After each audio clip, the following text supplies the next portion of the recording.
Halo semua, selamat datang kembali di kanal Bal. Bersama saya Disa dan Ran, hari ini kita akan mengulas alur film sesuai permintaan kalian di video kemarin, yaitu Kalian Pantas Mati, dirilis pada tahun 2022. Film ini mengisahkan seorang siswa dengan indera keenam yang setiap harinya diikuti oleh sosok cantik. Misteri apa yang tersembunyi di balik wanita cantik ini? Sebelum kita lanjutkan, jangan lupa tekan tombol like, komen, share, dan subscribe, serta aktifkan loncengnya agar tidak ketinggalan update terbaru dari kanal ini. Tanpa basa-basi lagi, mari kita selami alur ceritanya. Di awal film, kita diperlihatkan Raka, seorang siswa SMA yang baru pulang sekolah, dengan menaiki busway. Raka bukanlah siswa biasa, ia memiliki kemampuan spesial untuk berkomunikasi dengan roh yang sudah meninggal. Kehidupan sehari-hari Raka sangat sulit. Ia sering mendapat perlakuan tidak menyenangkan dari teman-temannya. Ia kerap dibully di sekolah. Meskipun begitu, Raka adalah orang yang sangat baik. Saking baiknya, ia bahkan rela membantu roh-roh kintayangan untuk mengungkap kebenaran di balik kematian mereka. Adegan kemudian beralih ke sekelompok anak muda yang sedang berpesta sambil menyalakan kembang api. Salah satu dari mereka harus pulang, karena ibunya meminta dibelikan nasi padang. Gadis cantik itu pun berjalan menuju parkiran. Tiba-tiba, ia diteror oleh sesosok wanita bertopeng mengerikan yang maskernya berlumuran cairan merah. Sungguh nahas, gadis itu tewas. Film baru saja dimulai. Merasa sudah tidak tahan dengan perlakuan buruk teman-temannya, Raka memutuskan untuk pindah sekolah. Awalnya ia bersekolah di Jakarta. Kini Raka pindah ke Bogor, kampung halamannya. Dalam perjalanan, ia merasakan kehadiran sebuah sosok. Sekadar informasi, Raka dapat dengan mudah menyadari ciri-ciri keberadaan roh. Karena ia memiliki gelang sakti, gelang itu akan menyusut sebagai tanda bahwa ada sosok di sekitarnya. Awal kehidupan baru dan pertemuan tak terduga. Lanjut ke cerita, ternyata sosok itu bukanlah hantu, melainkan seorang nenek-nenek yang tidak sengaja menjatuhkan permen jahenya. Kejadian itu membuat seorang siswi cantik yang duduk di belakang Raka tertawa karena tingkah konyolnya. Jiwa jomblo Raka langsung bergejolak. Dengan rayuan manis ala-ala rocker ental, apa hubungannya rocker dengan rayuan manis? Hanya dalam beberapa menit Raka berhasil memikatnya. Namun, belum sempat mengenal lebih jauh, Raka menyadari bahwa siswi cantik yang baru ia temui itu bukanlah manusia, melainkan sesosok hantu. Singkat cerita, Raka tiba di Bogor. Ia akan kembali bersekolah di sana dan memulai hidup baru, tinggal bersama pamannya, Mang Ajat. Ternyata, Mang Ajat juga memiliki kemampuan yang sama dengan Raka. Hal ini sedikit melegakan Raka. Keesokan paginya, hari pertama Raka bersekolah lagi. Namun, kepindahannya tidak membuatnya terlepas dari masalah. Justru ia harus berhadapan dengan hal yang lebih rumit. Di sekolah baru Raka, ada sekelompok geng kelas. Dan ternyata, gadis yang tewas di awal film itu bernama Vanessa. Salah satu anggota geng tersebut belum selesai dengan para anggota geng kelas yang sering mengganggunya. Tiba-tiba gelang Raka merespons. Terlihat ada sesosok hantu bermasker yang sebelumnya muncul di awal film. Setelah pulang sekolah, Raka melepas penatnya dengan menggambar hantu bermasker yang tadi ia lihat. Namun, hantu cantik itu muncul lagi dan berusaha menghibur Raka. Tetapi Raka mengabaikannya begitu saja. Korban terus berjatuhan. Adegan kemudian berpindah kepada salah satu anggota geng kelas bernama Lisbeth. Ia tampak khawatir karena anjing kesayangannya hilang. Beberapa saat kemudian, terdengar suara anjing dari luar rumahnya. Lisbeth panik mencari ke arah suara tersebut. Tiba-tiba, balon hitam meletus, mengeluarkan cairan merah yang melumuri seluruh tubuhnya. Seketika itu juga, Lisbeth berteriak histeris. Belum selesai dengan itu, hantu bermasker muncul. Tragisnya, malam itu juga Lisbeth tewas di tangan hantu tersebut. Keesokan harinya, orang tua Lisbeth dan polisi mulai menyelidiki hilangnya Lisbeth. Berita itu langsung terdengar oleh geng kelas, terutama Sonya yang terlihat khawatir dan ketakutan. Ia merasa kejadian yang dialaminya bersama teman gengnya ini ada kaitannya dengan hantu bermasker. Kita kembali kepada Raka yang seolah menyesali pertemuan pertamanya dengan hantu cantik tersebut, karena sering dibully oleh teman-temannya, terutama geng kelas yang mulai mencurigai Raka bisa berkomunikasi langsung dengan hantu bermasker. Raka mulai menjauhi hantu cantik itu dan tidak ingin melihatnya lagi. Kita lihat dulu keseruan salah satu anggota geng kelas, sekaligus gamer bernama Nino. Ia sedang bermain game bersama teman gengnya, Romi. Namun di sela-sela keseruannya, hantu bermasker muncul dan mengganggunya, hingga akhirnya Nino menjadi korban berikutnya dari kekejaman hantu bermasker. Pulang sekolah, Raka terlihat sedang mencari hantu cantik itu. Namun, setelah mencari kemana-mana, ia belum juga menemukannya. Saat Gelang Raka merespons, bukannya bertemu dengan hantu cantik itu, Raka malah bertemu dengan Pak Dudun, penjaga sekolah, yang sedang membersihkan gudang. Merasa tidak ada tempat lain lagi, Raka akhirnya berusaha mencarinya di terminal bus, tempat pertama kali ia bertemu dengan sosok cantik tersebut. Setelah cukup lama mencari, akhirnya ia bisa bertemu lagi. Di situ, Raka langsung meminta maaf atas semua yang telah ia katakan sebelumnya.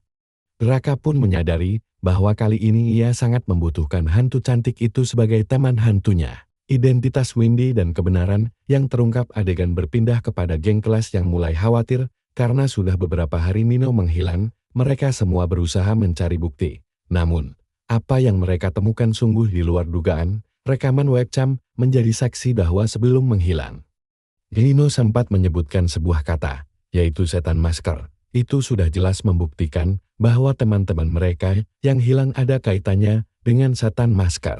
Hari demi hari Raka jalani, kini semakin berwarna setelah kembalinya hantu cantik itu dalam hidupnya. Raka pun memberinya nama Windy. Di sekolah, geng kelas mulai berulah lagi. Karena Sonya dan yang lainnya mendapatkan nilai yang buruk, mereka mulai membuli Erlin, siswa paling berprestasi di kelasnya, dengan niat menjadi pahlawan kesiangan untuk Erlin. Lagi-lagi Raka menjadi bahan bulian geng mereka. Di sini, Raka sempat merasa tidak berguna dan lemah. Namun, Windy berusaha memberinya semangat karena Raka sudah mulai berani melawan rasa takutnya. Di malam hari, Romi terlihat menyelinap ke sekolah untuk mencuri soal ujian. Meskipun ia hampir ketahuan oleh Pak Dudung, ia akhirnya berhasil mendapatkan soal tersebut dan langsung mengirimkannya kepada Sonya dan yang lainnya. Mereka pun sangat senang atas keberhasilan Romi yang akan dikerjakan langsung oleh Erlin. Saat Romi hampir ketahuan oleh Pak Dudung, ia bersembunyi di kamar mandi. Namun itu semua merupakan kesalahan terbesar dalam hidupnya. Ia malah diteror oleh setan masker dan sudah dipastikan Romi menjadi korban selanjutnya. Di sini, Raka mulai menanyakan kepada Windy tentang setan masker. Namun Windy bilang bahwa ia tak pernah melihat sosok tersebut. Saat Raka pulang, Mang Ajat bertanya tentang berita di sekolah Raka bahwa ada siswi yang tewas tertabrak bus bernama Dini Tatrayani. Dengan sigap Raka pun mulai mencari tahu tentang Dini kepada Erlin. Erlin sedikit mengetahui sesuatu dan menyuruh Raka ke perpustakaan untuk mencari tahu lebih dalam lagi. Namun di sini, Raka malah diteror oleh setan masker, meskipun Raka sudah berusaha berkomunikasi dengannya.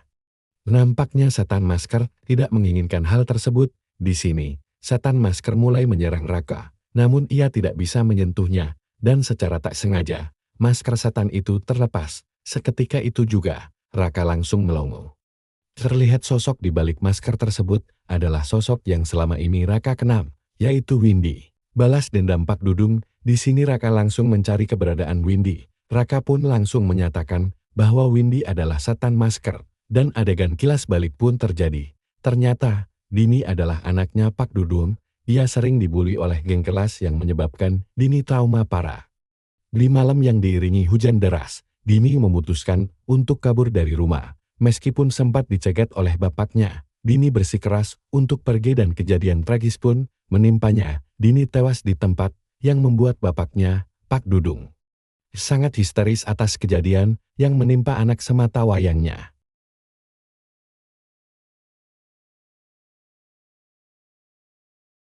Nampaknya yang menjadi korban berikutnya adalah Dodit, namun bukannya setan masker yang menyerangnya, melainkan psikopat yang ternyata adalah Pak Dudung. Setelah Dodit berhasil kabur dari Pak Dudung, dia langsung menceritakan semuanya kepada Sonya, dan mereka pun menduga semua teman-temannya telah disekap olehnya. Adegan kemudian berpindah kepada Mang Ajat dan juga Raka yang masih kebingungan dengan kasus Dini dan siapa yang telah membuat setan tersebut menguasai roh Dini untuk membalas dendam. Raka pun teringat suatu nama, yaitu Pak Dudung.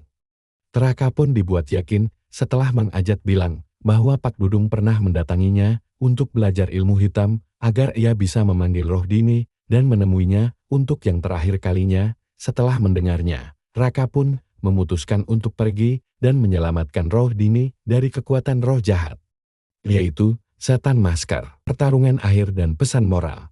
Kita kembali lagi kepada Sonya dan juga Dodit yang sedang berada di gudang sekolah karena mereka merasa bahwa teman-temannya disekap di sana. Tiba-tiba, psikopat itu pun muncul dan langsung menghantam Dodit dengan kunci Inggris. Dan ternyata benar dugaan mereka selama ini. Dengan mata kepalanya sendiri, Sonya melihat mayat Romi yang sudah membusuk. Malam itu pun Dodit dan juga Sonya menjadi korban kekejaman kunci Inggris Pak Dudung. Tidak berapa lama, Raka pun datang dan langsung mencurigai suatu tempat, yaitu gudang yang dijaga oleh Pak Dudung, dan setelah dicek, ternyata benar para jasad dari geng kelas berada di gudang tersebut.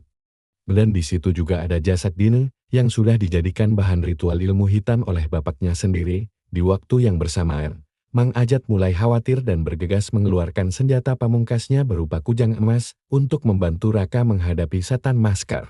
Adegan berpindah di sebuah lapangan basket. Para siswa sudah dimanipulasi bahwa akan ada acara dadakan dari pihak sekolah. Meskipun Raka sudah memperingati teman-temannya untuk segera keluar, namun itu semua sia-sia belaka. Mereka pun terjebak di ruangan tersebut, terkecuali Nara. Anggota geng kelas yang hanya tinggal dia seorang, dengan jiwa psikopatnya, Pak Dudung langsung menghabisinya tanpa belas kasihan sedikit pun, meskipun semua anggota geng kelas sudah dibasmi oleh Pak Dudung, namun nampaknya setan masker itu menginginkan lebih banyak korban lagi. Pertarungan singkat pun terjadi, di sini Raka berusaha menyadarkan Dini, dengan mengingatkannya kembali kenangan masa kecilnya dulu. Ternyata, Raka adalah teman masa kecil Dini. Kesadaran Dini kini mulai perlahan kembali setelah Raka memasang gelang miliknya kepada Dini. Meskipun setan masker sudah terpisah dari Dini, setan masker malah menyerang Raka dalam keadaan terdesak. Mang Ajat datang dan membawakan kujang emas kepada Raka dengan beberapa sabetan saja. Setan masker pun akhirnya dapat dimusnahkan. Di sini bisa kita lihat, Dini pun berpamitan dengan semua teman-temannya, termasuk juga dengan bapak yang sangat ia sayangi. Film pun diakhiri dengan dikuburkannya jasad Dini yang pada akhirnya bisa beristirahat dengan tenang di alam sana. Film pun selesai. Baiklah semua, inilah akhir dari film Kalian Pantas Mati, dan seperti biasanya, saya akan membacakan pesan-pesan yang ada di film ini. Jadi dengarkan baik-baik. Film ini mengajarkan kita untuk tidak membuli teman kelas kalian, walaupun teman kalian mungkin terlihat burik atau cupu. Janganlah kalian berbuat jahat kepadanya. Alangkah baiknya kalian berbuat baiklah kepada teman kalian itu, jika kalian tidak ingin setan masker menghantui kalian. Jadilah orang baik. Jadi, bagaimana menurutmu tentang film ini? Film ini lumayan cukup bagus ya untuk ukuran film Indigo. Tapi kasihan juga ayahnya jadi dimasukkan ke dalam film dengan peran seperti itu. Ia menjadi kesetanan karena rasa kecewa dan kesedihan karena anaknya dibully sampai tawas. Jika ada yang mau request, tinggal tulis di kolom komentar ya. Dan jangan lupa terus dukung kanal ini dengan cara like, komen, share, dan subscribe. Serta aktifkan loncengnya agar tidak ketinggalan update terbaru. Sampai jumpa di video berikutnya.